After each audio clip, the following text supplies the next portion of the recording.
The Wilson family's annual reunion was exactly as suffocating as I remembered.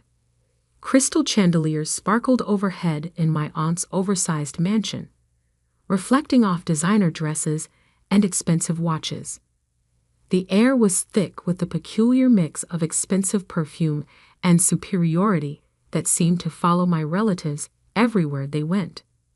I stood in the corner, watching my cousins compete for attention with stories of their latest achievements. My simple black dress, carefully chosen to help me blend into the background, felt like armor against their judgment. "Olivia," my Aunt Patricia's voice cut through the chatter. "I almost didn't see you there. Still working as a secretary, dear." I took a small sip of champagne, hiding my smile behind the glass. "Administrative assistant, actually." "Oh," she raised a perfectly manicured eyebrow. "Still at that little consulting firm? What was it called again?" "Summit Solutions," I replied quietly. My cousin Ethan, fresh from making partner at his father's law firm, couldn't resist joining in. "Come on, Liv.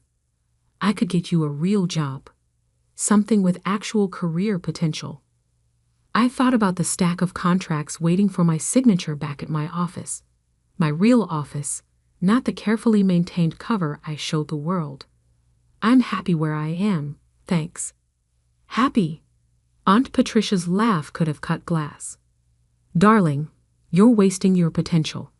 Your cousins are all executives, partners, real business people, and you're still pushing paper for someone else. If only they knew that someone else was me." The story of how I built my empire in secret started 10 years ago, in this very house. I was fresh out of business school, armed with an MBA and a revolutionary idea for restructuring failing companies. I'd spent months perfecting my pitch, convinced that my family's vast business connections would help launch my career. Instead, they laughed. "Consulting?" Uncle Robert had scoffed. "Leave that to the big firms, girl. Join the family business. Start in the mailroom. Work your way up like everyone else." Everyone else meant my male cousins, of course. The Wilson family's idea of success was strictly defined and strictly controlled. They'd built their fortune through a network of companies, each headed by a carefully chosen male heir. Women were expected to marry well or take subordinate positions, nothing more. That night, I made 2 decisions that would change everything. First, I would build my own company without their help or knowledge. Second, I would make them regret every dismissive word. Summit Solutions began in a tiny office above a Chinese restaurant. My savings covered the rent, barely. But I had something more valuable than money. I understood how companies worked, how they failed, and most importantly, how to fix them. My first client was a small manufacturing firm on the verge of bankruptcy. The owner had been turned down by every major consulting firm in the city. I spent 3 months restructuring their operations, streamlining processes, and negotiating with creditors.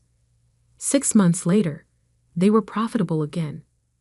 Word spread quietly through business circles about the mysterious consulting firm that could save dying companies. I hired carefully, choosing people who shared my vision and my discretion. Every employee signed ironclad NDAs. My name never appeared on any public documents. I was simply the CEO. As Summit Solutions grew, I maintained my cover as a low-level employee. I kept the tiny office above the restaurant, even as we expanded into a sleek downtown headquarters. When family members asked about my job, I described mundane administrative tasks, watching their eyes glaze over with disinterest. The deception wasn't just about pride, it was strategy. The Wilson family's business empire was built on acquiring struggling companies at rock-bottom prices. My firm's specialty was saving those same companies before they became vulnerable to hostile takeovers. We worked in the shadows, quietly thwarting my family's predatory practices while building our own success. Now, 10 years later, Summit Solutions was one of the most influential consulting firms in the industry. We had offices in 12 cities, a client list that included Fortune 500 companies, and a reputation for turning failing businesses into success stories.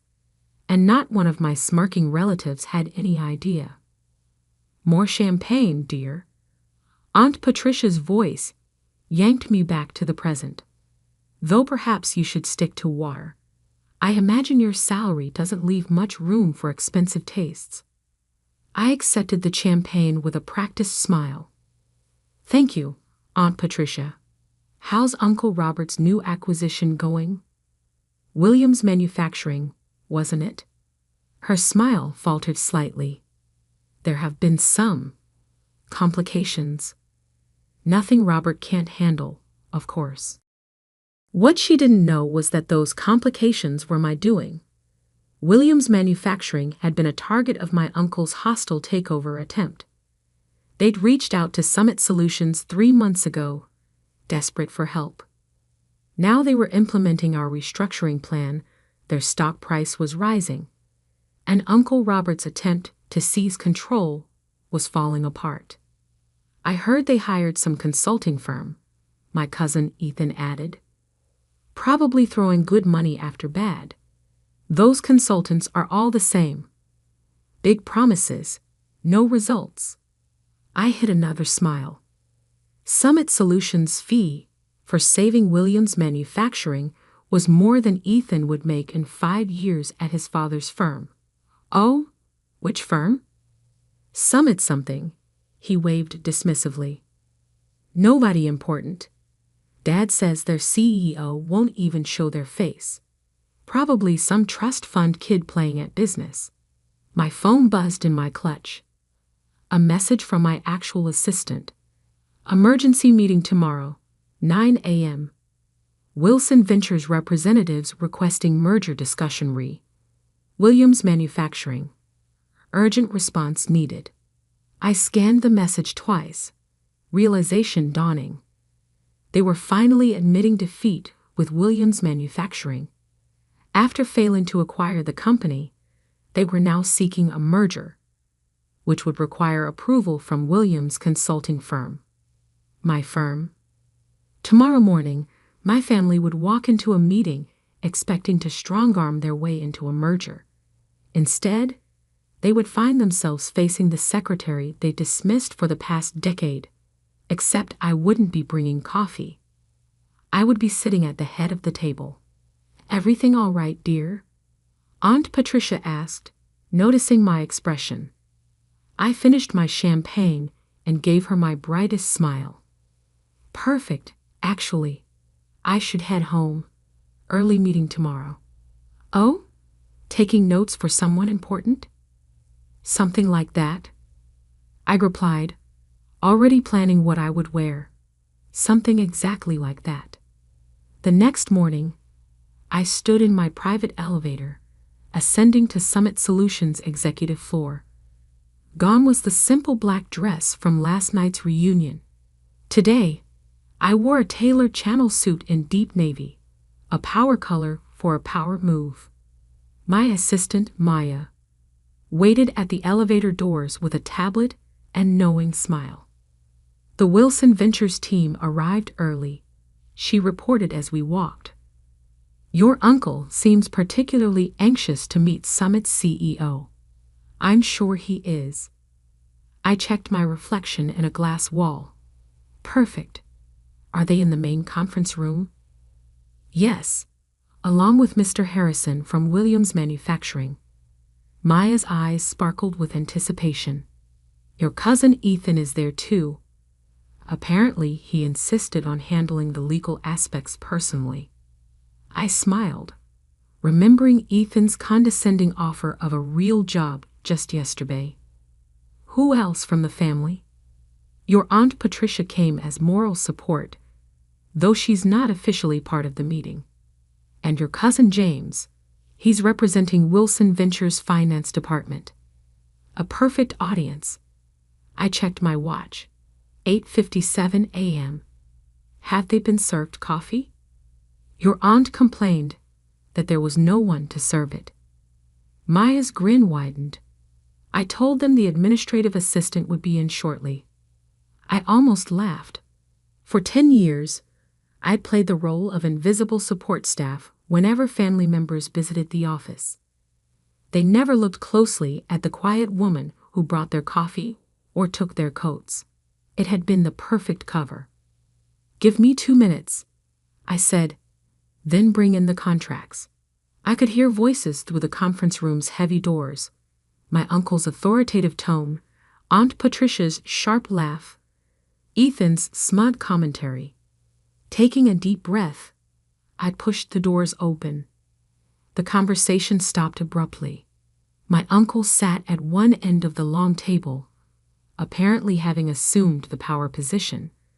Ethan and James flanked him, both in expensive suits that screamed family money. Aunt Patricia perched nearby, examining her manicure with practiced disinterest. Mr. Harrison from Williams Manufacturing sat alone on the other side, looking uncomfortable. Finally, Aunt Patricia sighed. "We've been waiting for coffee for..." She stopped, really looking at me for the first time. "Olivia? What are you wearing? And why aren't you carrying coffee?" I walked calmly to the head of the table, the seat directly opposite Uncle Robert. "I don't serve coffee anymore, Aunt Patricia. In fact, I never really did." "What is this?" Uncle Robert demanded. "Where is Summit's CEO?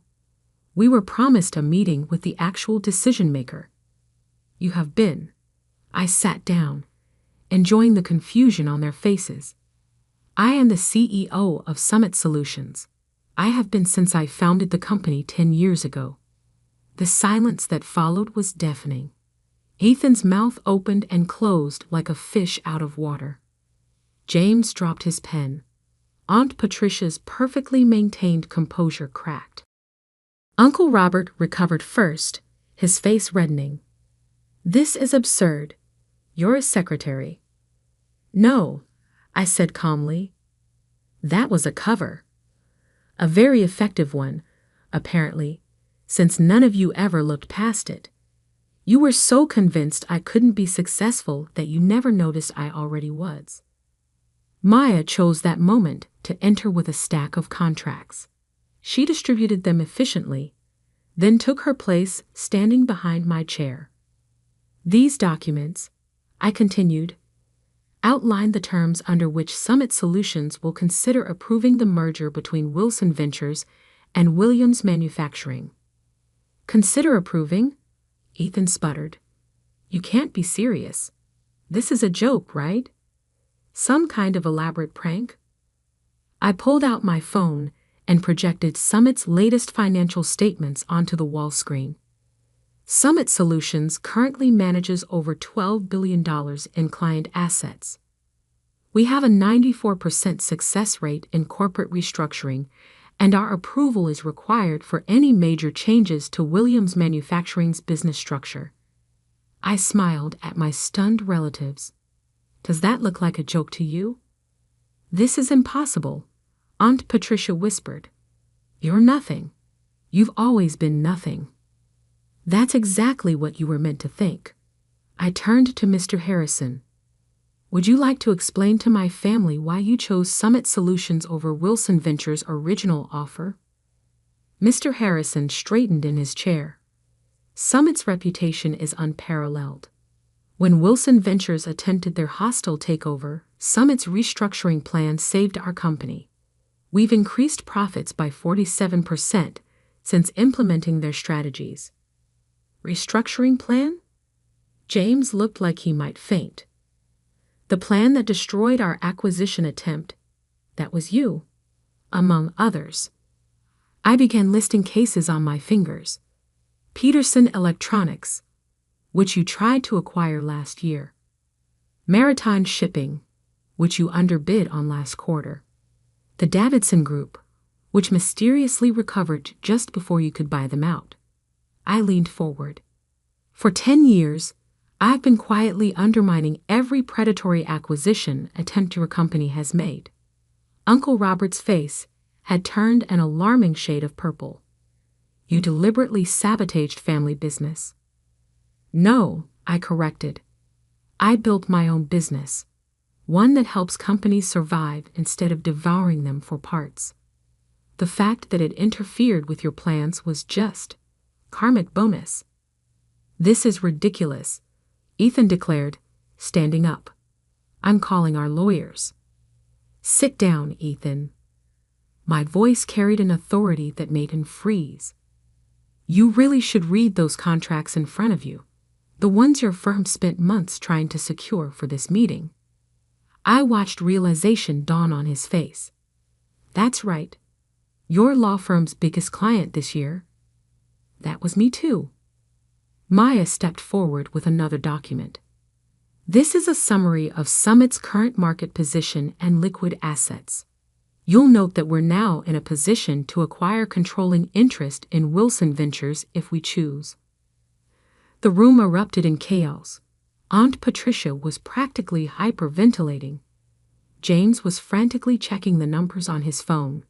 Ethan had collapsed back into his chair, looking shell-shocked. This is blackmail, Uncle Robert growled. No, I said quietly. This is business. The kind you taught me, I'd never be capable of handling. I stood up, smoothing my jacket. You have until 5 p.m. today to review the merger terms. They're very generous, considering our position. If you decline, Summit Solutions will begin purchasing Wilson Ventures stock on the open market tomorrow morning. I headed for the door, then paused. Oh, and Aunt Patricia, that champagne you so graciously offered me last night. I own the vineyard that produces it. Bought it last year. The coffee you were so desperate for this morning. That chain too. I smiled sweetly. Turns out my salary does leave room for expensive tastes after all. The door closed behind me on their stunned faces. In my private office, I finally allowed myself a moment to process what had just happened. 10 years of careful deception, of playing the invisible underachiever, had led to this moment. Maya appeared with a real cup of coffee, my favorite blend from my own coffee chain. Was it worth the wait? I thought about all the times I'd served coffee in this very office, watching my family dismiss me, underestimate me, write me off as nothing more than a secretary. Every single second. My phone buzzed. Messages already pouring in from family members who must have heard about the meeting. I silenced it without looking. They'd have plenty of time to process their new reality. Right now, I had an empire to run. And for the first time in 10 years, I could finally do it without hiding who I really was. The next 48 hours were exactly what you'd expect when a family built on power and appearances suddenly discovers they're not at the top of the food chain anymore. The messages started pouring in almost immediately after the meeting. Aunt Patricia, darling, let's discuss this over lunch. You always were my favorite niece. Ethan, come on, Liv. We were just joking around. Family should stick together. James, you can't do this to us. We're blood. I ignored them all, focusing instead on the rapid-fire emails from Wilson Ventures board members. They weren't stupid. They could see which way the wind was blowing. By noon, they had scheduled an emergency board meeting. By 3, they had voted to accept Summit's merger terms. Uncle Robert, predictably, didn't go quietly. You've betrayed this family. His voice echoed through my office as he barged in unannounced. Maya moved to intervene, but I waved her off. Let him have his moment. Actually, I said, not looking up from my computer, I'd say I learned from this family. Isn't this exactly what you taught us? Seize power, eliminate competition, never show weakness. We gave you everything. That made me laugh. You gave me nothing, less than nothing. You taught me that I would never be good enough, that my only value was in supporting the men in the family. So I'd built something better. By deceiving everyone for a decade, I finally looked up at him. By letting you deceive yourselves, you saw exactly what you expected to see. A quiet, unambitious woman who knew her place. That was your mistake, not mine. The fight seemed to drain out of him suddenly. He sank into one of my visitor chairs, looking older than I'd ever seen him. Why reveal yourself now? You could have continued operating in secret. Because it was time. I closed my laptop. Williams Manufacturing isn't the only company you're trying to acquire.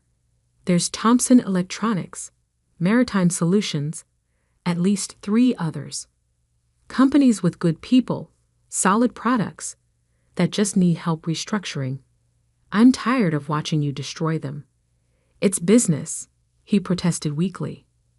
No, it's greed, and it stops now. I handed him a folder.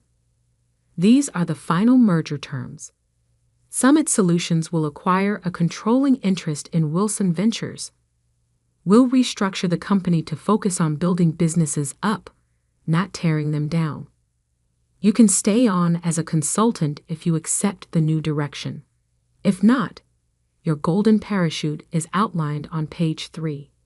He opened the folder with trembling hands. You thought of everything. I learned from the best. I smiled without warmth, though not in the way you intended. After he left, Maya brought in a stack of newspapers. Summit's revelation was already making headlines. Secret CEO revealed how one woman built a billion-dollar empire in secret. Wilson family shocked. The hidden success story they never saw coming. My phone buzzed again, this time with a message that actually mattered. My mother, who had divorced Uncle Robert's brother years ago and distanced herself from the Wilson family's toxicity, had sent a single line. I always knew you would show them. The next few weeks were a whirlwind of changes. Wilson Ventures board enthusiastically embraced Summit's new direction. Their stock price jumped 40% on the announcement of the merger. Companies that had feared the Wilson name now sought partnerships. The press couldn't get enough of the story. Aunt Patricia tried to spin it as a heartwarming family success story. We always knew Olivia had potential, she told one reporter. This just proves that the Wilson spirit of entrepreneurship runs in the blood. I responded by releasing archived video of last year's family reunion, where she had spent 20 minutes explaining to everyone why I would never amount to anything. The footage went viral. She stopped giving interviews after that. Ethan attempted damage control in his own way, claiming he had been in on it all along. Unfortunately for him, too many people had witnessed his shocked face in that conference room. His law firm's other clients began questioning his judgment. Within a month, he was quietly asked to take a leave of absence. James adapted the fastest, approaching me with a business proposal just 2 weeks after the revelation. We could dominate the market together, he suggested over an awkward lunch. The Wilson Summit Alliance would be unstoppable. That's not what Summit Solutions is about, I told him. We don't dominate, we elevate. The real changes came in the quieter moments. The young intern who tearfully thanked me for showing her that success didn't require compromising her principles. The female executives who started reaching out, sharing their own stories of being underestimated. The business schools that invited me to speak about building ethical success in a cutthroat world. 3 months after the revelation, I stood on a stage accepting the Business Innovation Award. Looking out at the audience, I saw my mother sitting in the front row, beaming with pride. Behind her sat several of my former administrative assistants, all women who had helped maintain my cover while building their own careers within Summit. Success isn't about who has the most power, I told the crowd. It's about how you use the power you have. For 10 years, I played a role that made powerful people underestimate me. I could have revealed myself sooner. But I chose to wait until Summit Solutions was strong enough to create real change. The applause was thunderous, but the real satisfaction came later that evening. I was working late in my office when Maya brought in an interesting piece of news. Uncle Robert had just announced his retirement. His resignation letter included an unexpected paragraph. My niece taught me that true business success isn't measured in acquisitions or assets, but in the positive impact we create. I regret that it took losing control of my company to learn this lesson. I leaned back in my chair, thinking about the long game I had played. 10 years of careful planning, of swallowing pride and playing small, had led to this moment. Summit Solutions wasn't just successful, it was changing how business was done. The next family reunion would certainly be interesting. I planned to host it myself, in Summit's main conference room. The same room where I had served coffee countless times, watching and waiting for the perfect moment to show them who I really was. Maya knocked on my door. "Your 4 p.m. is here. The CEO of Thomson Electronics, the company your uncle was trying to acquire." I smiled. "Show them in. And Maya? Bring coffee for everyone. The good stuff from our chain." As I stood to greet my visitors, I caught my reflection in the window. No more hiding, no more playing small. I had built something remarkable, not despite my family's dismissal, but because of it. They had taught me that power doesn't always look like what people expect. Sometimes it looks like a quiet woman in a simple black dress, serving coffee and taking notes, while building an empire right under everyone's nose. The tabloids called it revenge. The business papers called it strategic genius. But for me, it was simply justice, served one corporate takeover at a time, with a side of perfectly brewed coffee. And somewhere, in a small office above a Chinese restaurant, my original desk still sits. I keep it as a reminder that success doesn't always wear designer labels or demand attention. Sometimes it works quietly, patiently, building something extraordinary while the world looks the other way. That's the real secret to success, not the power you show, but the power you build when no one's watching.